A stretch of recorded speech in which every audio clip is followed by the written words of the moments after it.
YouTube. My name is Rachel Mayo. Welcome to my channel and thank you for being here. I'm going to be discussing the effects of the blue moon in Taurus that is happening on the 31st of October at 8 degrees of Taurus. A blue moon is indeed a very rare event, especially a blue moon happening on Halloween.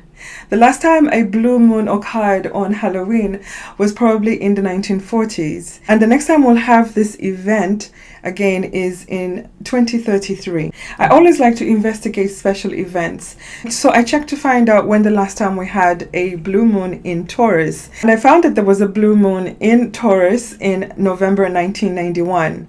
Can you remember what was happening in your life in 1991 around November? It may not be the same thing that will occur this time around, but it is going to be the same theme because it is in the same house. Another thing I found out that happened that's similar to what's happening this year is in 1991, Saturn was in Capricorn and about to exit and enter into the sign of Aquarius, which is also happening this time around.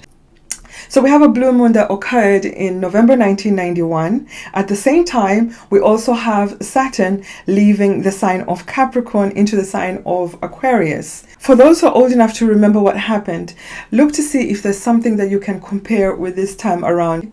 Although this time around, the events are going to be quite unpredictable because this full moon is also conjunct the planet of rebellion and the unexpected Uranus.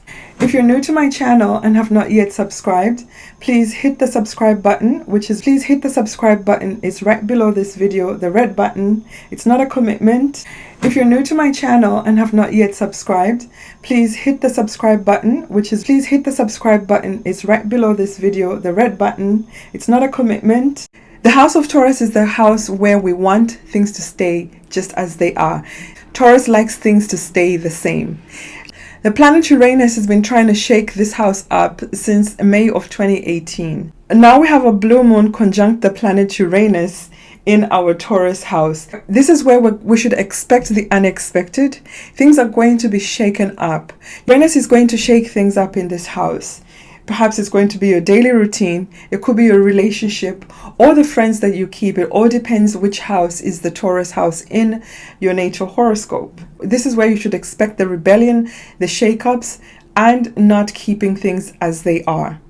We may not be able to resist or stop the shakeups that Uranus is intending to bring to these houses, especially at this full moon.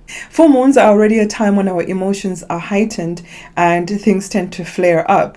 Uranus being conjunct the moon at this lunation is just going to ignite and accentuate things.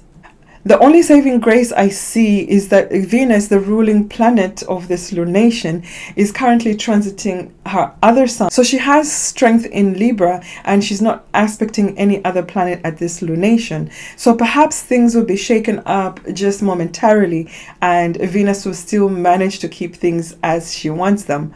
Who knows? You can never know what will happen with Uranus.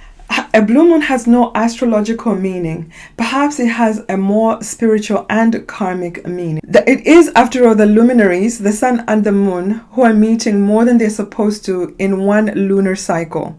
So perhaps something totally unexpected and exciting could happen.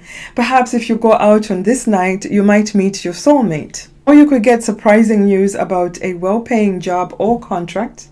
And for some really lucky people, a window in the universe could open. Perhaps you could win the lottery or something like that. This event is happening in the financial houses after all. The second house, which is ruled by Taurus, this is where we earn our money. The eighth house, ruled by Scorpio, which is where this is the house of other people's money, inheritances, taxes, and earned money like lottery wins and expected windfalls. Your Aquarius house is also going to be highlighted because it's ruled by the planet that's tightly conjunct the moon at this lunation. The moon tightly conjunct Uranus could make you highly emotional and have irrational emotions at the same time.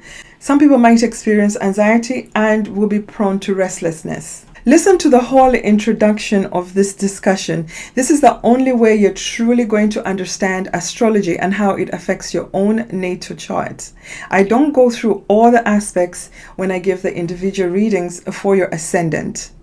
And for the people that listen to the whole introduction, I usually give a bonus interpretation about the lunation or whatever the event is. I also make sure to tell you who's most likely to be very affected by the event. I personally have my moon in Taurus, so I'm very familiar with this position of the moon. It is exalted in Taurus. So people who have their moon at 8 degrees of Taurus are going to be very affected by this lunation. Now let's look at some of the aspects. Retrograde Mercury transiting in Libra is going to be squaring Saturn transiting in his own sign of Capricorn. This aspect could bring some upsetting news that you have to take very seriously, or details that you have to look at very seriously. Mercury was just recently conjunct the Sun in Scorpio, so he probably has some information that could help you make a better decision at this time.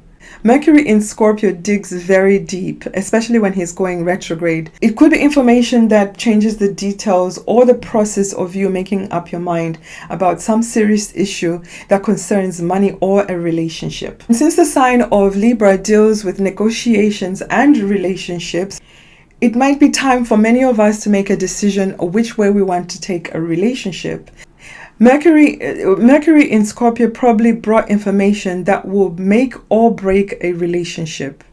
Scorpio season is the time when we choose our intimate partnerships, our mate. This is where we choose the relationship that's going to take us through the winter. This is the time when we choose that partner who's going to keep you warm during the cold winter months. This is where strong relationships come to bond and unite and merge, perhaps merging as in form of moving in together or getting married. Weak relationships or relationships that have been stringing along are unfortunately going to have to end at this time. Scorpio wants all or nothing. So when Mercury goes in direct motion on November 3rd, Mercury will have all the information that he needs to make a firm decision about relationships, marriages, partnerships, and all financial negotiations. The other aspect that's still somewhat in play is retrograde Mars, which is actually stationary at 16 degrees at this time, is widely square Jupiter at 20 degrees.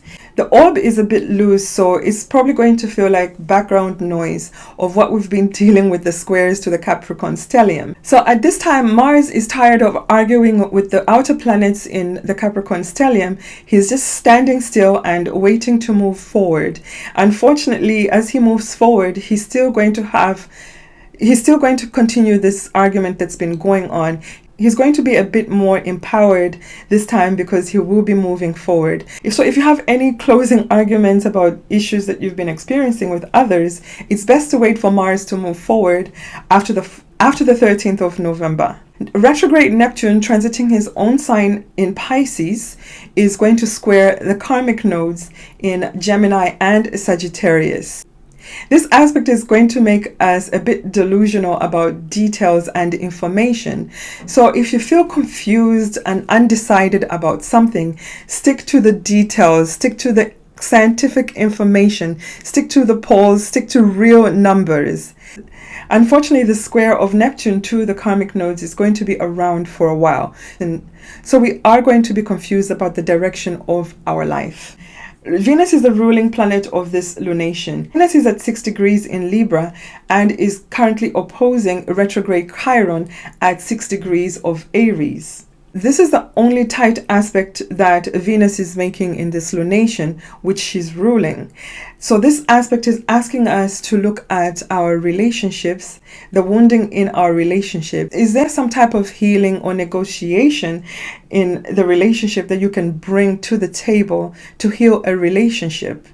Unfortunately, on the flip side, this aspect could bring wounding in a relationship, especially if there is a square to a natal planet like Saturn in your natal chart.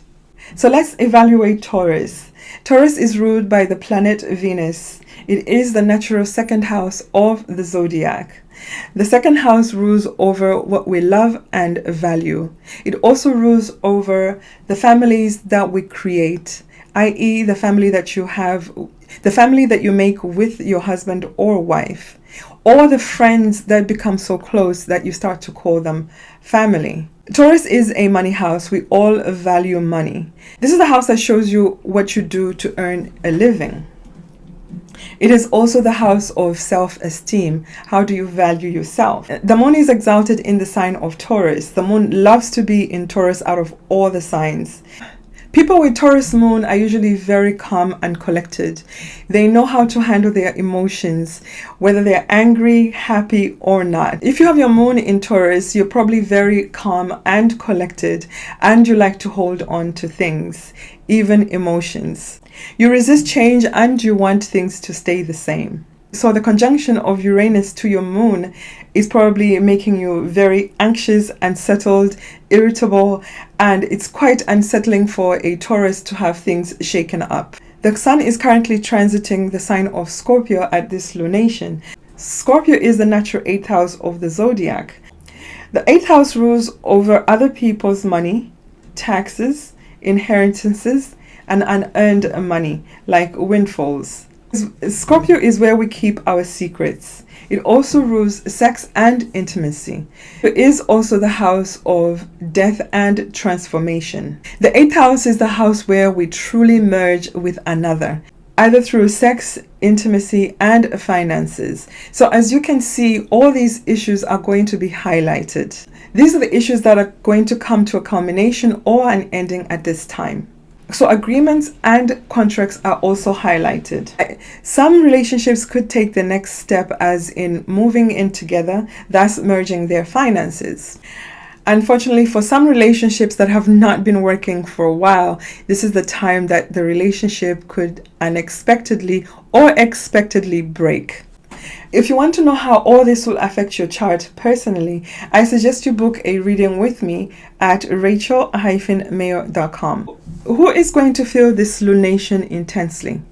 If you are a Taurus, of course, you're going to feel this very intensely.